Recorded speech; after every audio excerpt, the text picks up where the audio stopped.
The massive chamber of Station Nexus Prime buzzed with tension as representatives from 847 different alien species filled the crystalline halls.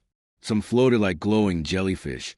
Others stood on multiple legs like giant spiders, and a few were so strange that humans had no words to describe them. The air itself seemed to vibrate with nervous energy from hundreds of different life forms. Ambassador Kim Dae-ho stood alone in the center of it all. His black hair was neat. His blue, diplomatic uniform was clean and pressed, but his dark eyes showed the tiredness of someone who already knew he had lost before the fight began. Around him, alien voices spoke in languages that sounded like music, grinding rocks, or electronic beeps. Translation devices worked overtime to make sense of the chaos. The High Arbiter was an ancient creature called an ethereal. It looked like a person made of clear water that moved and rippled when it spoke. When it raised one long, thin arm, the entire chamber fell silent instantly. Today we vote on something that has never happened before in 50,000 years. The Arbiter's voice echoed inside everyone's mind without using sound. We will decide whether to banish the species called humanity from all space controlled by the Galactic Council. Dae-ho had known this day would come. For months, he had heard the whispers in the hallways, seen the angry looks, felt the growing hatred toward his people. Humanity had been part of galactic civilization for only 400 years, but in that short time, they had built colonies on 127 worlds. They had changed old trade routes, created new technologies, and expanded faster than any species in recorded history. The first alien to speak was Ambassador Veldar from the Zephyrian Collective. She looked like a giant snake with arms, her green scales catching the light as she moved. "Honored members," she said, her voice hissing through the translation system. "Humans have spread to too many worlds too quickly. In 4 centuries, they have taken more territory than most species claim in 4,000 years. They ignore our boundaries and do whatever they want." A rumble of agreement came from hundreds of alien throats, producing sounds like thunder, wind chimes, and grinding metal all mixed together. Dae-ho kept his face calm, but inside he felt anger building. Humans had never attacked anyone first. Every world they settled had been empty or freely given to them by other species. Next came the representative from the Kethvar, a being that looked like it was made of living crystal. Light bounced off its body in rainbow patterns as it spoke. "Their warships are too powerful. The humans build weapons that make our defenses useless. They say it is for protection, but we know better. They prepare for conquest." Conquest. Dae-ho finally spoke, his voice cutting through the chamber despite being much quieter than the alien voices around him. "We have never attacked anyone who did not attack us first. Every weapon design we have created, we have shared freely with council members." Shared. The massive bulk of Chancellor Mordak shifted on his platform. He was one of the Granite Lords, a species that looked like walking mountains of rock. When he moved, the floor shook. "You flood our markets with inventions we cannot match. You make our people depend on your technology. You call this sharing." The debate went on for hours, one after another. Alien species stood up to complain about humanity. They said humans were too curious, asking too many questions about things that should be left alone. They changed too many traditions that had worked fine for thousands of years. They moved too fast, learned too quickly, and made everyone else feel slow and stupid. Park Min-ho sat in the observer section, taking notes on his electronic pad. He was Dae-ho's assistant, a young man who had been born on one of humanity's colony worlds. To him, these places were not conquered territories. They were home. He watched the aliens speak and felt a cold fear growing in his stomach. Some of the younger alien species stayed quiet during the debate. They seemed torn between fear of human power and respect for what humans had accomplished. But the older, more established species clearly saw humanity as a threat to the galactic order they had spent thousands of years building. When the last speaker finished, High Arbiter Lysandra called for the vote. The process was simple but brutal. Each species would cast their decision into a quantum computer, and the results would appear immediately for all to see.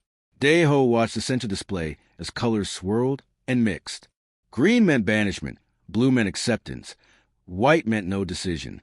The green color spread across the display like spilled paint, covering almost everything. "The final count," Lysandra announced, her mental voice carrying something that might have been sadness. 783 votes for banishment, 64 abstentions, 0 against.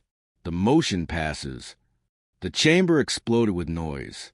Some aliens cheered, others protested, and the translation system struggled to keep up with dozens of languages being spoken at once. Through it all, Deho stood perfectly still, his face showing no emotion at all. Humanity has 30 galactic standard days to remove all people, equipment, and influence from territories under Council jurisdiction. Failure to comply will result in military action. As the session dissolved into chaos, Minho made his way to the ambassador's side. "Sir, what do we do now?" Deho looked around the chamber one last time, memorizing the faces of those who had voted to cast his people into the void. When he spoke, his voice was quiet but carried a strength that his assistant had never heard before. "Send a message to Earth, highest priority. Tell them the vote passed exactly as we expected." He paused, and for the first time that day he smiled slightly. "And tell them to begin Protocol Omega immediately." The evacuation began just hours after the Council made their decision. Across 127 human worlds, massive ships descended from space like metal snowflakes. The entire galaxy watched through news broadcasts and spy satellites as humanity seemed to accept their punishment with surprising calm. On the farming world of Haven's Rest, families loaded their belongings onto transport shuttles. Children pressed their faces against windows, watching their homes get smaller and smaller as they flew away. The scene repeated on dozens of worlds, entire species packing up and leaving in defeat. But Captain Lee Soo-jin saw something very different from the bridge of her exploration ship, the Pioneer's Dream.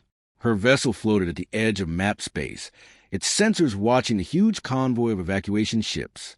To most observers, the fleet looked like it was heading toward Earth. The truth was much more complicated. "Captain," Navigation Officer Kong, Ho-suk called from the station, "the convoy is staying in formation like we planned. No Council watchers have noticed the split yet." Soo-jin nodded. What the galaxy saw as humanity's biggest retreat was actually the smartest trick in history. For every ship that really went back to Earth, 2 others disappeared into the unmapped regions beyond known space. The Council was watching a magic show and missing the real trick happening behind the curtain. She had been exploring these unknown regions for 3 years, part of a secret mission that had finally found something amazing. The discovery would change everything, if they could keep it secret long enough. "Signal the new dawn," she ordered. "Tell Captain Nam that his convoy is clear to proceed to the Kepler X system. We will meet them at the asteroid belt." The New Dawn was one of humanity's newest generation ships, built to support 50,000 people for hundreds of years if needed. Its captain, Nam Jin, had been chosen for this mission not just because he was smart, but because he could keep secrets. As Soo-jin's ship changed course toward unexplored space, she thought about how strange their situation was. The Council had banished humanity for expanding too fast, but their punishment was about to make human expansion happen even faster than before. 3 weeks into their journey, the Pioneer's Dream reached the edge of known space. Behind them, the evacuation continued under the watchful eyes of Council monitors who had no idea they were being fooled. Ahead lay a vast spiral arm of the galaxy that mapmakers had marked as unknown for over 10,000 years. "Captain," Chief Science Officer Park So-young reported, "we are detecting star formations that match our preliminary survey data. At least 200 star systems within range, and light analysis suggests multiple worlds where humans could live. Any signs of civilization? None that we can detect. But Captain," Park's voice carried unusual excitement, "some of these star systems are showing energy readings that do not match normal stellar activity. There might be something artificial out there." The first system they entered changed everything. The third planet was not only suitable for human life, but showed clear signs that someone had terraformed it long ago. Massive geometric structures dotted the surface. Their purpose was unknown, but they were definitely built by intelligent beings. "Sir," Communications Officer Choi Hyun-woo called out, "I am picking up faint signals from the surface. They are structured, showing mathematical patterns." This is not natural. Sue Jean felt her heart beat faster. Launch survey teams. Full exploration protocol. And send a coded message to Fleet Command. We have found something they need to know about immediately. As the survey teams worked on the planet below, more ships from the evacuation fleet began arriving. The asteroid belt, the edge of the system, became a temporary base where human engineering teams transformed raw space rocks into the infrastructure of a new civilization. Captain Nam approached Sue Jean as she reviewed the first reports from the planet. His weathered face showed the strain of leading tens of thousands of people into an uncertain future. "The families are asking questions," he said quietly. "They were told they were going home to Earth, but even the children can see we are not heading in the right direction. How much should we tell them?" Nam thought about this carefully. Enough to give them hope. These people gave up everything based on a promise that this evacuation was temporary. They deserve to know that we are not just running away. That night, Sue Jean addressed the entire fleet over the communication network. Her image appeared on screens across dozens of ships, her uniform still neat despite the chaos of exploration. "Fellow humans," she began, "I know many of you are confused about where we are right now. You were told we were evacuating to Earth, and technically, that is still our final destination, but not in the way the Council thinks." She gestured toward the data displays, showing their current star system. "What you see here is the first step in humanity's real expansion. The Council wanted us gone from their space. We're going to give them exactly what they asked for and so much more." The response was immediate. Across the fleet, people gathered around screens as they began to understand. They were not refugees. They were pioneers. The Council's punishment had become their liberation. As the weeks passed, more evacuation convoys arrived, each bringing news from Council space. The galactic economy was already showing problems as human trade networks shut down. Several smaller species had quietly said they were worried about the banishment, though none had been willing to vote against it. "Captain," Park reported during one of their daily meetings, "the archaeology teams have made a breakthrough with the surface structures. They are definitely artificial, and the technology level appears to be much more advanced than anything the Council currently has." "How much more advanced?" "Conservative estimates suggest these structures are at least 100,000 years old, but the materials show no signs of wear or damage. Whatever built this was working with scientific principles we do not fully understand yet." Sue Jean studied the data, her mind racing with possibilities. Ancient ruins meant territorial claims under galactic law. Advanced technology meant bargaining power. And the vast, unexplored region around them meant room to grow beyond anything the Council could imagine. "Begin full excavation procedures," she ordered, "and send another message to Earth. Tell them we are not just evacuating. We are preparing to redefine what it means to be human in this galaxy." The Council thought they had solved their human problem. Instead, they had just made it infinitely bigger. Dr. Jiang Wusung had always been better with law books than people, which made his current job both perfect and terrifying. As humanity's top expert in alien political law, he had been given the task of finding holes in the Council's banishment order that could be used against them.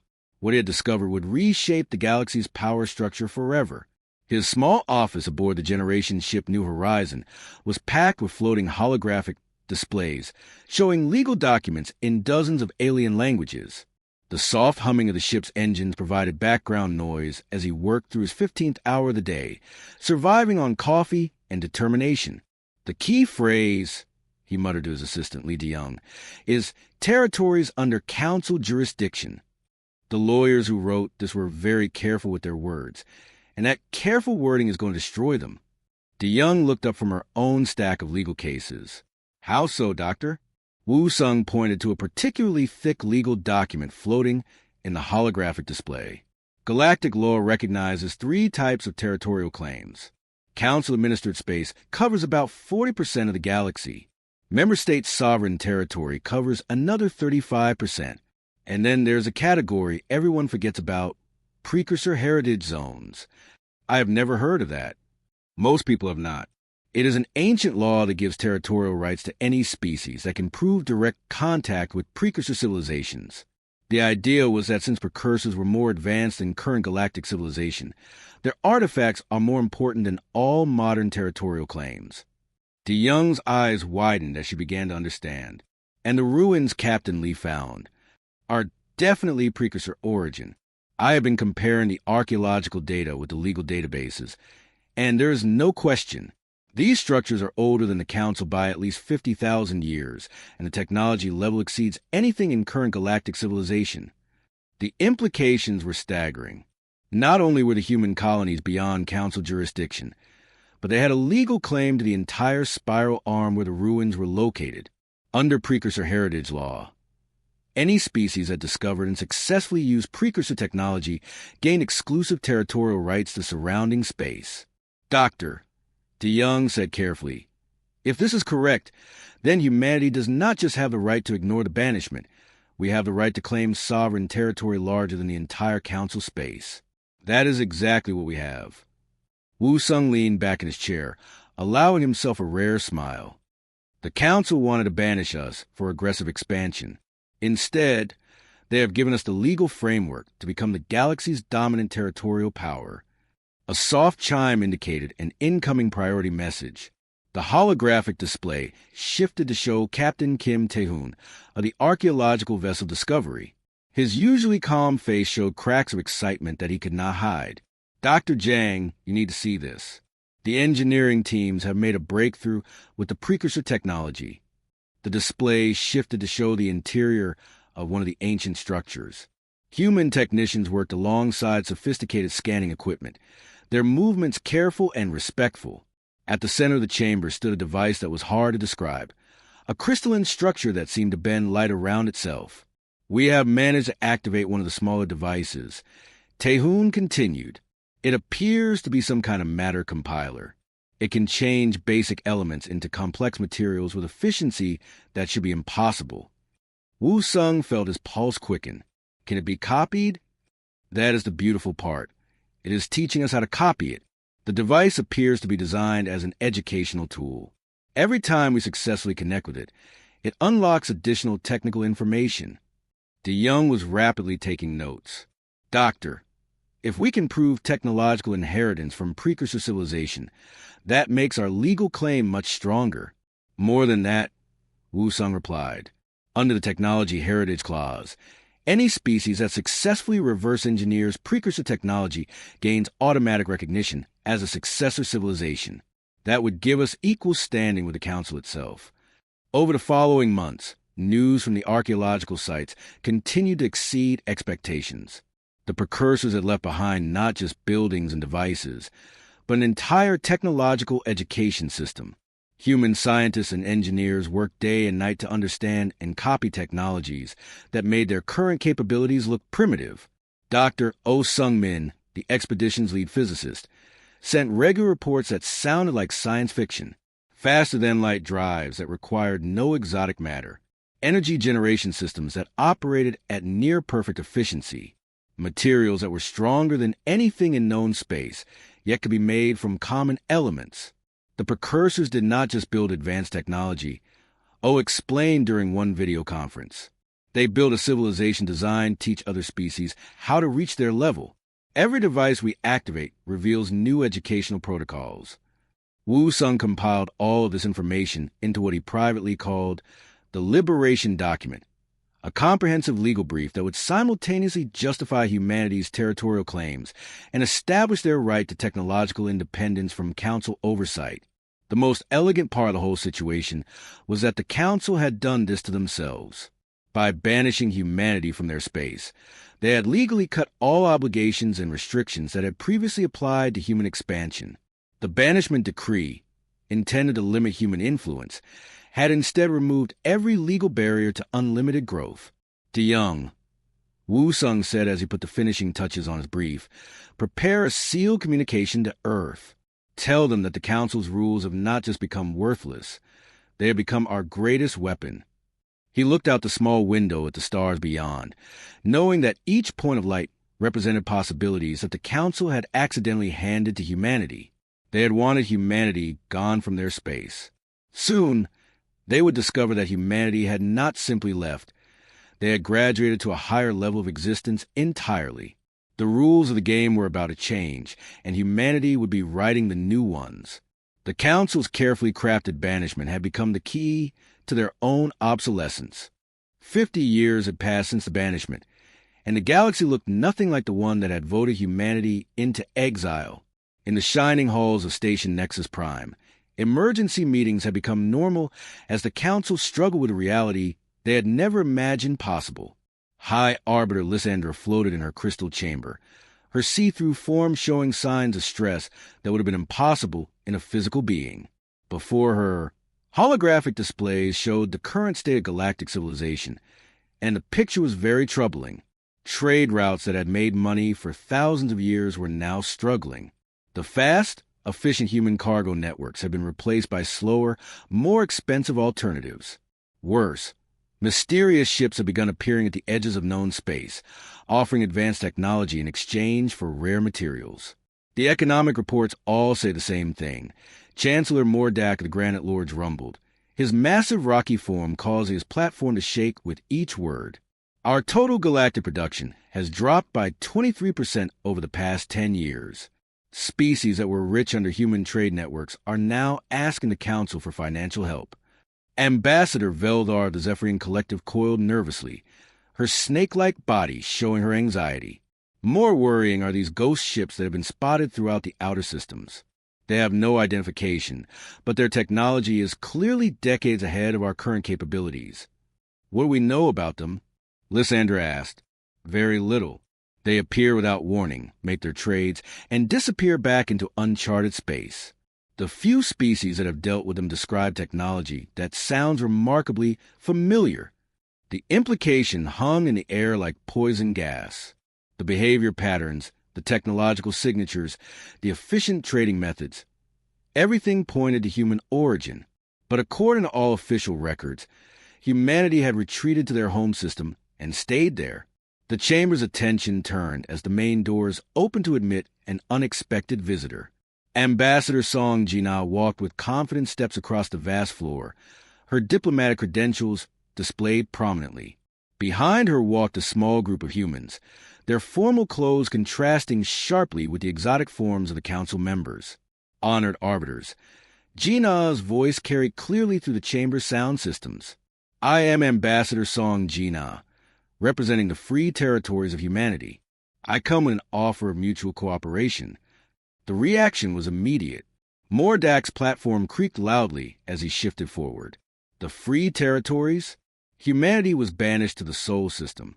You have no legal standing in this chamber. Jina smiled, producing a crystal datapad that projected legal documents into the air above her head. I believe you'll find our standing is quite solid. We represent the sovereign territories established under Precursor Heritage Law, Section 847C. Our legal claim has been filed with the Galactic Court and found valid. Veldar snake form tensed. What territories? The Sol system is a single star system. Oh, we are not representing the Sol system today. Jina gestured, and the holographic display expanded to show a three-dimensional map of galactic space. A vast section that had previously been marked as uncharted now showed clearly defined territorial boundaries. The free territories comprise 847 star systems across the Kepler spiral arm, including 312 habitable worlds and the largest known collection of precursor archaeological sites in the galaxy. The silence that followed was deafening. Lysander's ethereal form flickered with what might have been shock. That is larger than the entire Council Administrative Zone. Yes, Jina replied pleasantly. We have been quite busy these past 50 years. Which brings me to why I am here today. She produced another device, this one projecting images of gleaming cities built among ancient precursor ruins, vast industrial complexes powered by technology beyond current galactic capabilities, and fleets of ships that made Council vessels look like children's toys. The free territories have prospered beyond our wildest dreams. We have successfully reverse-engineered precursor technology to a degree that has revolutionized our entire civilization. Our energy production is 400% more efficient than galactic standard. Our manufacturing capabilities can produce materials that do not exist in current council space. Our transportation network can cross our entire territory in a fraction of the time required by conventional faster-than-light travel. Dr. Lim Sang-wook, Gina's science advisor, stepped forward. We have also made contact with 17 species that were never part of the council. Some were ignored because they did not fit council expansion patterns. Others were actively excluded for political reasons. They have all joined the free territories as equal members. The political implications were staggering. Not only had humanity survived their banishment, they had used it as an opportunity to build a rival civilization that now dwarfed the council in both size and technological capability. What do you want? Lysandra asked, though her tone suggested she dreaded the answer. Partnership, Gina replied. For 50 years, the galaxy has suffered from the economic disruption caused by humanity's forced departure.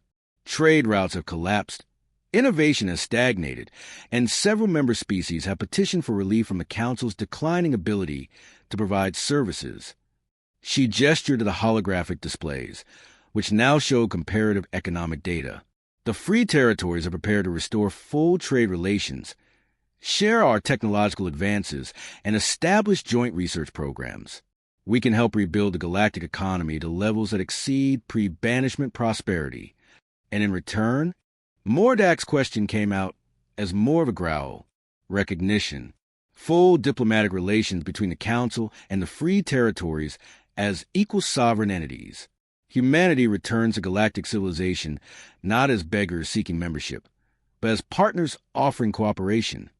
The chamber erupted in heated discussion as species representatives talked with their governments. The offer was both generous and humiliating.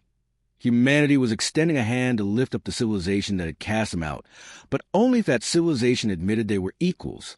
The species they had banished for being too ambitious had not only survived, but had built a civilization that made their own accomplishments look small by comparison.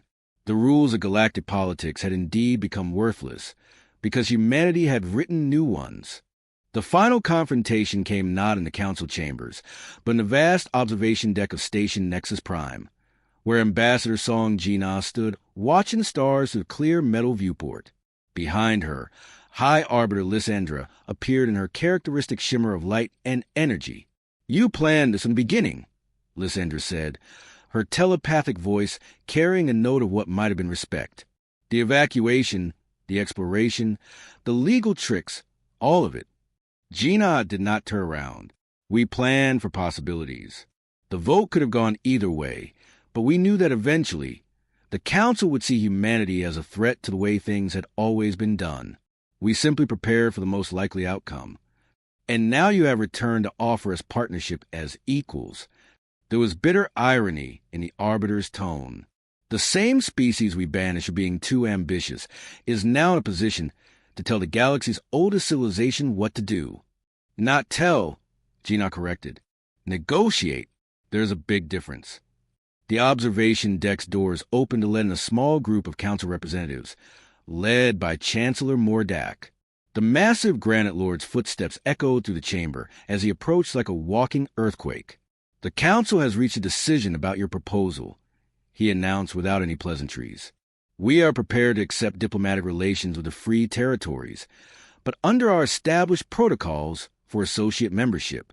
Humanity will be granted observer status and limited trade rights.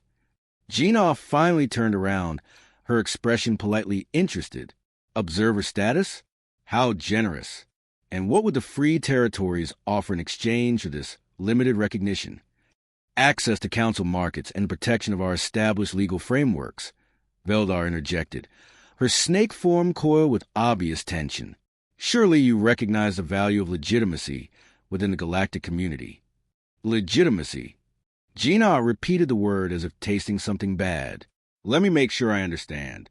You want the free territories, a sovereign civilization comprising 847 star systems and 17 species, to accept observer status in an organization that represents 40% of galactic territory. She produced a small device from her diplomatic pouch. Before you answer, there is something you should know.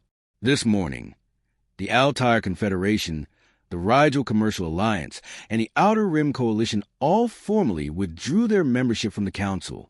They're joining the Free Territories as full partners. The holographic display above them updated to show the new political map of the galaxy. The Council's territory had shrunk by another 15%, while the Free Territories now controlled over 60% of known space. That is 3 more of your member species. Dr. Lim Sang-wook added helpfully. They cited better economic opportunities and more fair representation as their primary reasons for switching sides. Lysandra's ethereal form flickered with agitation. This is political manipulation. You are deliberately destroying galactic civilization. We are responding to market forces. Gina replied calmly. The Free Territories offer better trade terms, more advanced technology, and equal representation regardless of species' age or influence.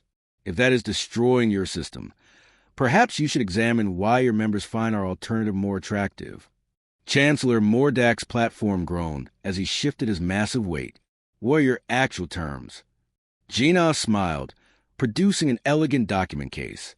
Full diplomatic recognition between the Galactic Council and the Free Territories as equal sovereign entities. Mutual trade agreements based on fair market principles. Joint research initiatives with shared benefits. And most importantly, mutual respect for each other's territorial integrity and internal governance. You are asking us to treat humanity as equals, Veldar said, her tone making it sound like an accusation. I am asking you to treat the Free Territories as equals, Gina corrected. Humanity is just one of 18 species in our confederation now. We have moved beyond purely human representation. The Council representatives exchanged glances, their various forms of communication, creating a subtle symphony of lights, sounds, and chemical signals. Finally, Lysandra spoke. And if we refuse? Gina gestured toward the updated galactic map. Then you continue to watch your membership decline as species make their own choices about their political and economic future. The Free Territories will continue to prosper, and the Council will continue to shrink. Eventually, you'll either adapt or become irrelevant. You are holding the galaxy hostage. Mordak growled. We are offering the galaxy choices. Gina replied. For 50,000 years, the Council has been the only option available. Now there is competition. Species can choose the system that serves them best. She walked to the viewport and looked out at the stars. 50 years ago, you voted to banish humanity because you saw us as a disruptive force. You were right. We were disruptive to a system that had become comfortable with doing nothing, satisfied with slow progress, and convinced that the old ways were the only ways. Turning back to face the Council representatives, Gina's expression became serious. But disruption is not always destruction. Sometimes it is evolution. The galaxy is changing whether you want it to or not. The question is whether you'll be part of that change or a relic of the past. Dr. Kim Min-soo, the Free Territories chief historian, stepped forward. The irony is perfect, really. You banished us for breaking your rules, so we went out and made our own. Now our rules are proving more attractive than yours.